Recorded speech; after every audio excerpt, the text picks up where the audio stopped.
This week I chose Juniper Lemon's Happiness Index by Julie Israel. And I read that book. Let's get into the review. Let's get into it. Juniper Lemon's Happiness Index is a book about a girl whose sister dies and is basically going through high school after the fact. So there's going to be a lot of teen drama, and it's basically a young adult book. And the whole premise is the sister leaves behind a secret letter addressed to a mysterious person. We don't know who it is. She just calls it you. She finds this secret letter to her sister's secret lover, and it leads her on a scavenger hunt for clues and people and details about her sister's life, because they had grown kind of distant before she had died. Along this journey, of course, the main character evolves and it becomes more of a developed person, makes new friends, things of that kind, and you have all this teenage just angst and all the things that come along with young adult books, I suppose you could say.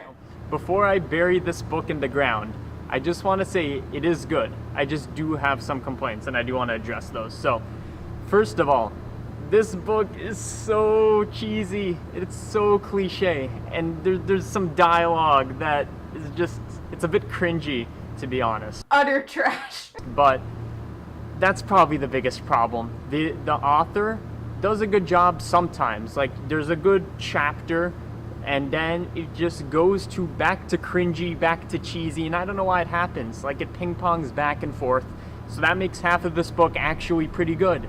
But the other half of it is filled with dialogue that no one would ever say, kind of like trying to get an insight into the teenage mind, which doesn't exist at this level. Like, this isn't what people are like, and that's probably the biggest problem.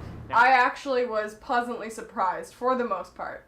I would say coming into this book, I expected a certain level of shallowness and like the focusing on like vapid things and a bit of simplicity. And I mean, I encountered that, surely. But I thought that overall some of the writing style was pretty clever. I thought the formatting was good and that it was about the right length and things of that sort. The plot itself is good. You have so many characters. One of them's the rebel, one of them's the smart kid, one of them's insecure about their weight. And in that way, it kind of feels like The Breakfast Club, which this book is a ripoff of this book is a ripoff of The Breakfast Club. That's just what it is. It's not too blatant, it's not too obvious, but there are characters borrowed from The Breakfast Club.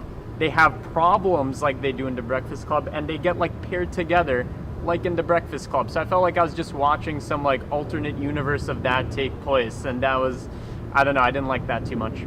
I liked her anger. That was one of the things that really latched me onto her character. I really liked the anger she felt throughout this, and how she just let everything within her kind of manifest itself in the form of like destruction. I thought that was an interesting theme. I did read this book in one sitting. I enjoyed myself throughout. I was smiling at certain parts. I like cried at one point. Like it is emotionally evoking to the reader, but I just felt like that wasn't enough for me. Probably the most aggravating thing about this book is the forced resolution at the end.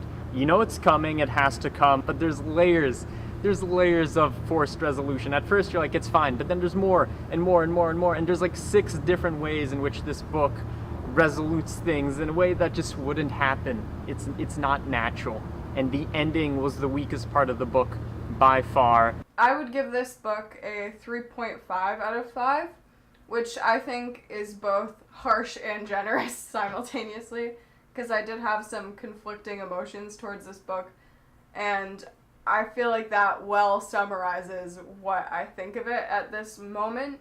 For my rating for this book, I'm going to give it a 2.75 out of 5, because I think it's above average, but these problems are almost inexcusable regardless of the genre it's in. I don't care who's supposed to be reading this problem could be solved and still be approachable to this audience. If you're looking for something with substance to it, I would not pick up this book.